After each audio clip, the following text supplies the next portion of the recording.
Savoir et comprendre les plus récentes nouvelles qui nous touchent. Tout savoir en 24 minutes. Bienvenue à Tout savoir en 24 minutes. Bonjour Mario. Bonjour. C'est la nouvelle, je pense, qui a surpris beaucoup de gens cet après-midi, alors qu'on a appris du côté du directeur des poursuites criminelles et pénales du Québec, le DPCP, qu'il n'y aura pas d'accusation portée contre Adil Sharkawi, cet imam controversé qui, je le rappelle, là, en octobre dernier, un peu après les attentats là, du 7 octobre en Israël, 28 octobre, manifestation là, en soutien à la Palestine qui se tenait à Montréal et où on l'avait entendu tenir des propos qui, selon toute vraisemblance, tiennent de l'incitation à la haine, ni plus ni moins. C'est-à-dire, je lis le propos, le concentré, le cœur. Ô Dieu, charge-toi des sionistes agresseurs, charge-toi des ennemis de Gaza. Dénombre-les un par un et tue-les à long terme et n'exclus aucun d'eux. Oui, il n'épargne personne. Ça fait partie des termes qu'il utilisait effectivement. Et donc, c'est ce que le DPCP a jugé comme... le DPCP conclut que la preuve ne permet pas de prouver hors de tout doute raisonnable que les paroles prononcées constituent de l'incitation à la haine à l'endroit d'un groupe identifiable au sens du code criminel. C'est un peu la défense qu'avait utilisé M. Sharkawi, là, qui s'était justifié lui-même dans une vidéo qu'il avait publiée sur les réseaux sociaux, dans laquelle il dit essentiellement, j'ai cité le Coran, c'est des propos religieux, c'est une prière à Dieu et j'ai pas mentionné les Juifs. C'est ça. C'est pas un discours à la haine, parce qu'il demande à Dieu de tuer des gens. Oui. Tu vois, il a appelé Dieu, c'est Dieu qui ferait de la haine en tuant des gens, Mario, et non pas Adil Sharkawi lui-même, tu comprends? Ce que le DPCP, et j'ai lu en détail le communiqué, ce que le DPCP ne précise pas. Si on se reporte, les gens qui ont de bonne mémoire, si on se reporte en octobre-novembre dernier, quand on avait discuté toutes ces choses-là, on avait mis la loupe, d'ailleurs je pense que bien du monde ont appris ça, ça ne le savait pas avant, on avait mis la loupe sur cet ajout qui date du début des années 2000, donc d'un gouvernement libéral à l'époque sous Jean Chrétien, ou Paul Martin, je ne sais plus, mais un gouvernement libéral, où on avait rajouté dans le code criminel un paragraphe qui s'appelle l'exemption religieuse. Donc, dans le chapitre de notre code criminel au Canada sur le discours haineux, il y avait cet ajout pour venir dire, si un discours haineux est basé sur des convictions religieuses sincères, puis réfère à Dieu, puis tout ça, il n'y a aucun discours qui pourrait être jugé haineux. Mais, ça amène une nuance. Des affaires qui ne seraient pas acceptables pour quelqu'un d'autre deviennent acceptables dans le contexte religieux. Et Sharkawi s'était appuyé, entre autres, là-dessus pour dire qu'il avait le droit de dire ça. Mais le DPCP ne nous dit pas, il dit que selon lui, je répète ce que je disais tantôt, ne constitue pas l'incitation à la haine à l'endroit d'un groupe au sens du code criminel. Mais il ne dit pas, est-ce que l'assise de sa décision, c'est le paragraphe général sur le discours haineux, ou est-ce que c'est cet alinéa très, très, très spécifique sur l'exception religieuse? On aurait été curieux de savoir jusqu'à quel point l'exception religieuse a influencé la décision du DPCP, mais c'est pas mentionné du tout dans le communiqué. Non, c'est pas mentionné. On reste un peu sur notre fin, puis quel étrange alinéa. Je pense que tu utilisais les bons mots, Mario, en disant on a comme découvert ça l'automne passé. Moi, je savais. Moi, des gens me l'ont reproché, des gens m'ont écrit t'aurais dû savoir ça. Il y a eu un débat, je pense, en 2021. Il y a déjà des gens qui avaient soulevé cette question-là. Sincèrement, je ne sais pas tout ça. Ça m'avait passé sous le nez. Je suis inaperçu. Mais moi, j'ai découvert ça cet automne. Je disais, voyons, dans le Code criminel du Canada, dans le chapitre sur le discours haineux, il y a un alinéa d'exception religieuse. Ouais, c'est un peu plus correct si votre haine est justifiée par votre religion. Ouais. C'est bizarre. C'est étrange. Parce que normalement, le discours haineux, c'est censé être neutre. Le discours haineux n'est pas permis au Canada. Si t'appelles à la haine ou t'appelles à un meurtre ou t'appelles au nom des considérations environnementales ou au nom de tes convictions que toi tu trouves qu'il y a trop de taxes au Canada parce que toi t'es une personne très très très anti-taxe ou que t'as une conviction religieuse, normalement tout ça devrait pas. C'est interdit. Ma lecture à moi, en tout cas. Ben oui, il n'y a pas plusieurs types là, d'extrémisme. Là, un discours extrémiste, un discours haineux, c'est un discours haineux, point. Il n'y a pas une justification, il n'y a pas un meilleur discours haineux. Mais c'est parce ou un que moins ça grave. dit long, c'est toute l'évolution du Canada. Là. C'était le wokisme avant qu'on connaisse le mot. C'est-à-dire toute cette idée du multiculturalisme où tu dois tout accommoder, incluant de dire, OK, mais là, dans notre pays, maintenant, il y a des extrémistes religieux. Alors donc, il faut donc que notre code criminel, chapitre discours haineux, s'adapte à ça. Fasse un accommodement pour les extrémistes religieux, pour leur donner le droit d'avoir un discours là à la frange un peu haineux, mais légal. Ouais. Légal. Mais là, ce qui pourrait devenir intéressant, c'est si ça se concrétise. Tu sais, si on a plus d'informations, puis on comprend que c'est vraiment à cause de ça, là. Évidemment, on spécule. On le saura jamais. On le saura peut-être jamais. On le saura jamais parce que le DPCP, à la fin de leur communiqué, si je ne me trompe pas, ils disent qu'ils n'auront aucune entrevue là-dessus. Oui, puis c'est leur procédure habituelle quand même. Là, Non, maintenant, des fois, ils donnent certaines entrevues, mais là, je pense que c'est un sujet hyper délicat, tu sais, fait que... pas d'entrevue, donc je pense qu'on ne le saura jamais.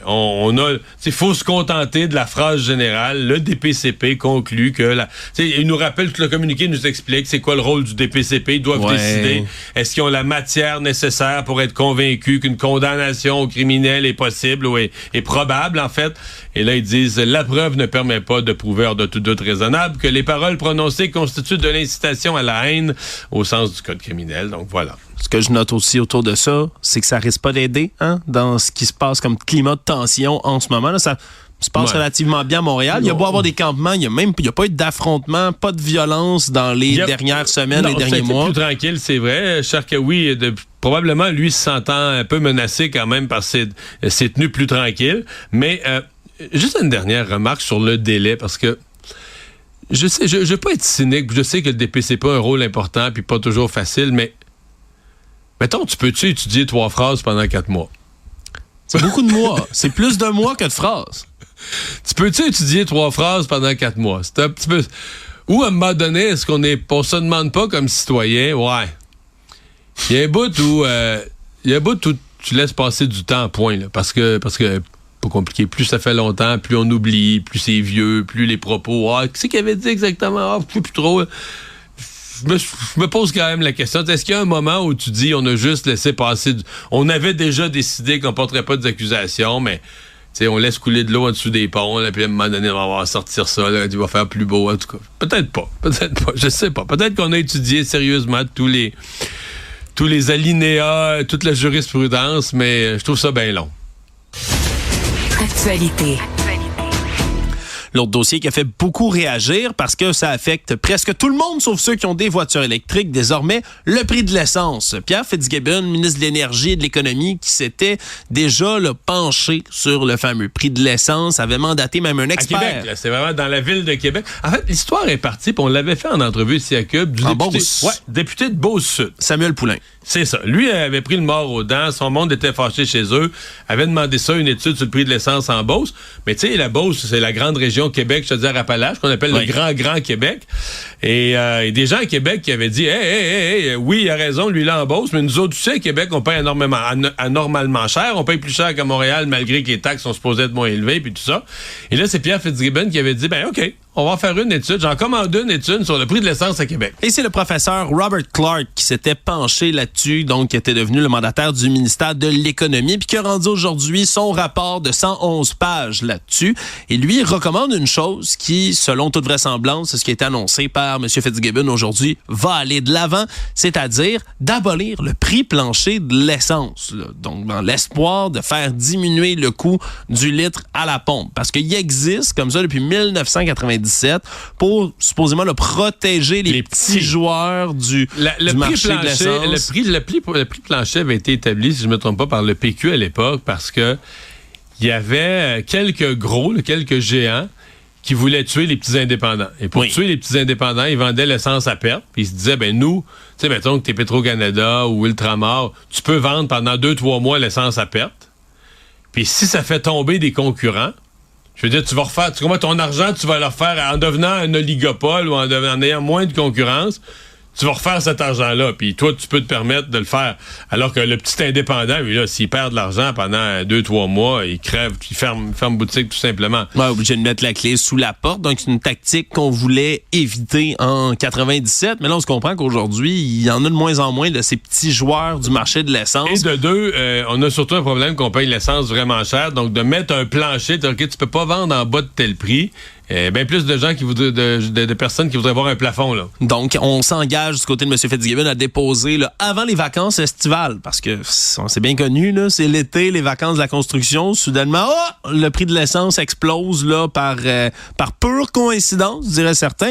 Mais là, on va obliger donc les stations-service à partir de maintenant à remettre toutes les modifications du prix de l'essence qu'ils vont faire. Là. Donc, si tu es une station-service, tu modifies ton prix de l'essence, tu es obligé de communiquer avec la Régie de l'énergie du Québec pour leur dire, attention, j'augmente de 3 sous le litre aujourd'hui. Et ça, c'est une façon en même temps de voir s'il y a collusion. Là. Oui. Si tout le monde appelle dans la même demi-heure pour dire on fait la même augmentation... Oui, mais là, tu sais qu'il y a cartel. Suspect. D'ailleurs, il y a une question, j'en profite, Mario, une question qui a été posée là-dessus, le cartel du prix de l'essence à M. Fitzgibbon, qui on commence à le connaître, notre Fitzgibbon national. Il n'a pas la langue dans sa poche, hein? Et là, répond quand il demande est-ce qu'il y a un cartel, croyez-vous en l'existence d'un cartel du prix de l'essence? Il a répondu soupçon. Ouais, le soupçon, on pourrait dire ça. En même temps, j'ai aucune idée. Ça me fait sourire de voir M. Fitzgibbon s'avancer là-dedans. Il ne peut pas affirmer ça. Là. Ça serait c'est quasiment une accusation d'ordre criminel. Là. Oui, absolument. Tu peux pas lancer ça de même, là, mais... C'est très M. Fitzgibbon, là, ce genre de phrase-là. Il en a lancé d'ailleurs une deuxième en quittant le point de presse. C'est-à-dire qu'en quittant, il a demandé s'il y avait l'intention de baisser les taxes sur l'essence. Il a dit pas pantoute, s'il y a quelque chose, on doit même les augmenter. Puis après ça, sur les réseaux sociaux, il a précisé. Il dit non, j'ai jamais dit qu'il fallait les augmenter. J'ai dit que s'il fallait y toucher, ça serait plus les augmenter que les baisser. Bon, on comprend qu'il est encore... C'est le même homme qui disait il y a quelques mois, d'ici quelques années, il faudra avoir la moitié moins d'auto sur la route. Là. Oui. C'est un verre, M. Fitzgibbon, à sa façon. Mais c'est vrai. Oui. Après ça, il y a des gens qui disent que la CAQ n'est pas environnementaliste. Non, mais lui, il est quand même étonnant dans ses positions. Mais je pense pas que politiquement, il veut augmenter la taxe sur l'essence. Tout savoir en 24 minutes. On continue de parler de la coalition Avenir Québec parce qu'aujourd'hui... Oui, mais cette fois-ci, pas du gouvernement, là, mais bien du parti, de ses militants. Exactement, mais particulièrement des jeunes militants. La commission de la relève de la coalition Avenir Québec, là, donc les jeunes, l'aile jeunesse étudiante de la CAQ qui sont en train de presser, ni plus ni moins, leur parti pour afficher une position beaucoup plus dure sur les réseaux sociaux et leur éventuelle interdiction. Parce que c'est un point qui a été soulevé, entre autres, beaucoup par le Parti québécois, qui fait un peu d'un fer de lance là, de ses futures campagnes d'aller s'attaquer au temps d'écran chez les jeunes. Problème qui est global, là, sur lequel on veut tout le monde s'attaquer, mais qui déjà... Plus tôt cette semaine, François Legault avait comme rejeté l'idée d'instaurer une majorité numérique, là, c'est-à-dire un âge à partir duquel vous avez le droit d'être sur les réseaux sociaux, puis pas avant. Et là, pourtant, après avoir tourné ça au ridicule, quelques jours plus tard, c'est son aile jeunesse qui, eux, demande à ce que ce soit interdit au moins de 16 ans. Ah ouais. C'est tard, 16 ans. Quand on sait, par exemple, que la France, même la Floride, donc, comprends-tu, s'il y a un État aux États-Unis qui va des fois de position assez forte, merci, c'est celui-là. Eux, c'est 14 ans. Pourtant, on parle de 15 ans ou 14 ans. Et là, on veut aller jusqu'à 16 ans. Ça a été affirmé, là, ça a été plutôt pas critiqué, mais amené comme étant un plan intéressant qu'on va étudier du côté là, du ministre des Services sociaux, Lionel Carman, qui est bien évidemment un caquiste, lui aussi. Mais encore une fois, l'enjeu, c'est la faisabilité. Ouais, mais ça me plaît en triple, Alexandre. En triple? On a Yadi, vas-y. Ça me plaît d'abord parce que le sujet m'intéresse. Je pense que la CAQ s'en est pas assez occupée. Le PQ sonnait l'alarme et je trouve que les jeunes de la CAQ sur le fond, je dis pas qu'ils ont raison sur le 16 ans, je dis qu'ils ont raison d'amener le sujet. 2, ça me plaît parce que je trouve qu'on a... Moi, j'ai fait partie d'une aile jeunesse là, qui est passée à l'histoire pour avoir brassé son propre parti politique. Mais je trouve qu'on n'entend pas assez. On n'entend pas assez les ailes jeunesse dans les partis. Alors, bravo aux jeunes de la CAQ. Et 3, je trouve que le sujet il y a vraiment un côté où tu te dis, ils n'ont pas eu peur. Parce que ça peut être facile pour l'aile jeunesse d'un parti d'amener des propositions, mais tu sais, sur une matière, je sais pas où... Tu sais, le gouvernement s'est jamais trop prononcé, puis t'amènes une idée neuve, là, tout le monde va dire « Ah, c'est une idée intéressante ». Mais là, c'est sûr que les jeunes entre eux ont eu la discussion, ils ont dit « Ouais, mais là, M. Legault, le parti, ont déjà dit non. » Tu sais, la question a été posée à l'Assemblée nationale par Paul Saint-Pierre Plamondon, il a dit « On touche pas à ça ». Fait qu'il y a un côté fronceur, un côté... oui, on y va pareil. C'est pas... Tu sais, on affronte notre parti, puis on n'affronte pas dans le sens qu'on déchire pas notre carte de membre, mais...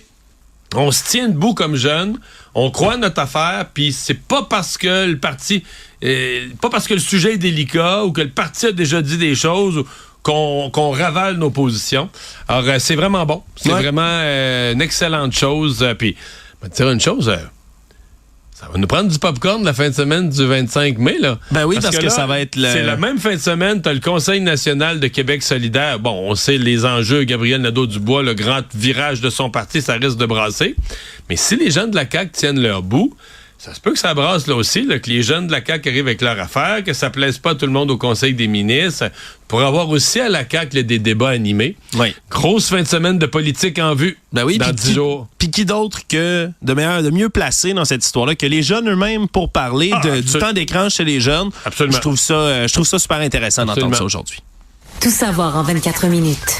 Je parle de ce dossier de Nordvolt. On a découvert, je le rappelle, là, il y a quelque temps de ça, des engins explosifs là, sur le site, là, le futur site de la méga usine de Nordvolt. Engins incendiaires. Là, au départ, on avait parlé comme d'engins explosifs. Après ça a été engins incendiaires. On a dit que le mécanisme là, du côté des autorités, n'avait pas fonctionné. Donc, que les engins mais n'ont ça pas avait explosé. Un peu mis en doute. Il y a des gens qui avaient comme un peu laissé entendre que dans le fond, c'était des gens qui avaient voulu faire peur, mais qui n'avaient pas vraiment voulu faire provoquer les explosions. Comme des fausses bombes juste pour faire le saut aux gens sur place, envoyer un message. Mais c'est pas le cas, là. Ça ne semble pas être le cas parce que il y a des messages anonymes là, qui ont été publiés sur le site web Anarchiste Montréal Contre-Information. Donc, on se comprend, c'est un message anonyme. Impossible de vérifier si les gens qui sont derrière le message sont bel et bien les mêmes qui sont allés poser les engins. Mais ils le revendiquent, en tout cas. Là, disent que c'est eux qui ont fait ça. Et eux expliquent que non, c'était véritablement des engins incendiaires qui avaient pour objectif de s'enflammer et d'endommager les véhicules, voire les détruire, les véhicules de construction. On se comprend, il s'était pas indiqué s'ils prétendaient ou voulaient qu'il y ait des gens dessus. Eux disent non, c'est les véhicules qu'on voulait endommager. Et ils expliquent même que c'est la température qu'ils ont pas pris en compte. Là. Le fait que c'était très humide, il y avait eu de la pluie également, puis c'est ça qui aurait empêché leur dispositif de se déclencher. Donc, c'est quand même une perspective un peu inquiétante. Exactement, c'est inquiétant, puis ça nous ramène à ce questionnement. Est-ce qu'il y a vraiment... Parce que ça nous ramène à une forme de terrorisme. Je sais qu'il y a eu... J'étais en vacances à ce moment-là, j'ai vu qu'il y avait eu un débat ici sur le mot.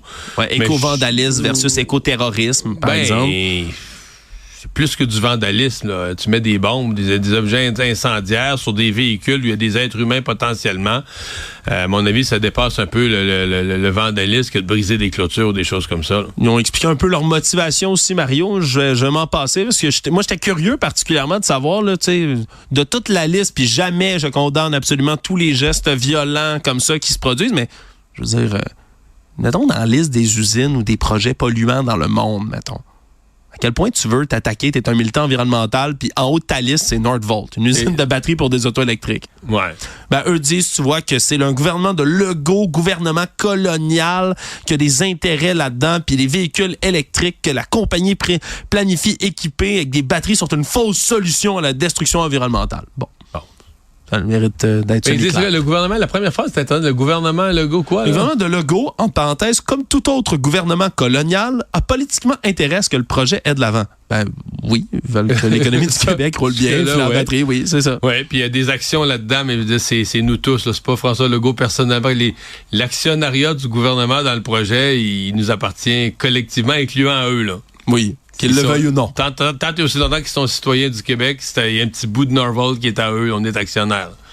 Savoir et comprendre, tout savoir en 24 minutes. C'est le gouvernement Legault qui a annoncé aujourd'hui avec une entente avec la CSN et la FTQ pour sevrer le réseau de santé des agences de placement et de personnel, là, c'est-à-dire dans ces dossiers qu'on a vus là, de régions plus éloignées qui ont de la difficulté là, en période de pénurie de main-d'œuvre à donner des services décents de santé auprès de la population. Là. On l'a vu, le Côte-Nord, Abitibi-Témiscamingue, entre autres 2 régions névralgiques dans lesquelles, quand on n'est pas capable là, avec les agences de placement de trouver des gens, il n'y a pas de service, il y a des annulations de chirurgie, il y a des quarts de travail qui sont pas remplis. Et là, donc, on crée une équipe volante. Là. C'est vraiment une équipe dont on vise à avoir à peu près une 50aine d'employés. Si on veut, ça va être comme les pompiers, les répondants d'urgence de notre système. Dépanner une région ou dépanner un système de santé. Pendant cette période de transition, l'idée, c'est pas que ce soit là pour toute la vie. Non. Mais pendant cette période de transition, on essaie de se sevrer des agences, de se retirer de l'usage des agences, donc aller combler les postes. Il y a 2 nouvelles là-dedans. D'abord, il y a une excellente nouvelle. Je pense que pour le ministre Dubé, là, c'était une grosse réussite dans son opération extrêmement compliquée. Et rapide, ils ont fait ça rapidement. De sortir des agences. Donc là, il se crée une équipe de choc avec 2 syndicats. La moins bonne nouvelle, bizarre, c'est que la FIC soit pas là-dedans. Là. Le premier syndicat de personnel infirmier au Québec, c'est la FIC. Plus tôt, j'ai parlé avec un représentant de la FIC qui me disait, c'est parce que vu que notre convention est signée, et pas signée encore, nous autres, on peut pas. Je sais pas. Moi, si j'étais à la FIC, je serais pas bien. Parce que la FIC, là, était le premier syndicat à demander la fin du recours aux agences. Puis le ministre Dubé fait exactement ce qu'eux demandaient, la fin du recours aux agences. Ils font pas partie de l'équipe volante. Ils font pas partie de la solution. Je trouve ça gênant. Économie. On a parlé pas mal de vols de voitures dans les derniers mois, là, depuis qu'on a eu comme cette éveil collectif, j'ai appelé ça comme ça. Là. Soudainement, on a allumé qu'il se volait pas mal de véhicules au Canada et au Québec. Et là, on a les chiffres qui ont été donnés par le Bureau d'assurance du Canada sur combien ça a coûté. Finalement, combien ça a coûté en argent juste en réclamation d'assurance? Parce que, OK, les véhicules se font voler, se font acheminer dans d'autres pays, on connaît le stratagème. Puis après ça, mais il y a des coûts économiques quand même. Ici, là, c'est pas gratuit de remplacer les autos. La victime, elle immédiatement se retourne vers ses assurances, réclame le montant. Et les assurances, qu'est-ce que tu veux? Ils n'impriment pas d'argent. Les assurances, ils prennent sur les primes de tout le monde. Et là, au Québec, en 2023, c'est 346 millions de dollars que ça a coûté aux assurances rembourser ces véhicules-là. Au Canada, au complet, c'est plus d'1 milliard. 1,5 milliard. C'est 1,5 milliard. C'est le montant le plus élevé là, jamais enregistré, bien évidemment. Par contre, au Québec, ça ralentit un tout petit peu. S'il y a peut-être une bonne nouvelle dans une mauvaise nouvelle, c'est qu'en 2022, c'était encore plus élevé. C'était 372 millions de dollars. Là, on est comme retombé à 346. Non, mais ça s'est déplacé vers l'Ontario. Là. C'est-à-dire que ça sortait toujours par le port de Montréal, mais le phénomène du vol s'est déplacé. C'est pas pour rien là, que c'est la police de l'Ontario est débarquée à Montréal. Le problème s'est déplacé vers l'Ontario. Question de... Ça demeure pour le Québec très, très présent tant qu'on démantèle pas les réseaux. Je veux dire, si l'Ontario combat les voleurs de véhicules un peu plus fort, ça va revenir au Québec. On n'en sort pas, là. Non, effectivement, le problème fait juste se déplacer. Puis ce qui est encore plus dommage pour le reste des automobilistes, c'est que la prime auto, là, sur la dernière année, on dit que la prime, en moyenne, a augmenté de 105 $ au Québec. Incroyable. En moyenne. Le Monde. Mario, toi et moi sommes des passionnés d'archéologie, d'histoire antique. Ouais. Quelle nouvelle qui est tombée aujourd'hui dans la revue Communications, Earth and Environment, des scientifiques qui ont réussi à trouver, mais surtout à prouver qu'il existait avant un ancien bras du Nil, le fameux fleuve en Égypte, donc une portion du fleuve légendaire qui se rendait jusqu'à côté des pyramides de l'Égypte ancienne. Parce que, en fait, évidemment... Parce qu'il y a un mystère autour de la construction des pyramides, là, une époque où il n'y avait pas, disons, tout l'équipement, les grues, le matériel qu'on a aujourd'hui. Oui, puis je recommence encore une fois pour ceux qui nous suivent à la maison, c'est pas les aliens qui ont aidé les anciens Égyptiens à construire les pyramides, mais cette théorie du complot-là continue de fleurir année après année parce qu'on n'est pas capable de prouver hors de tout doute comment les pyramides ont été construites.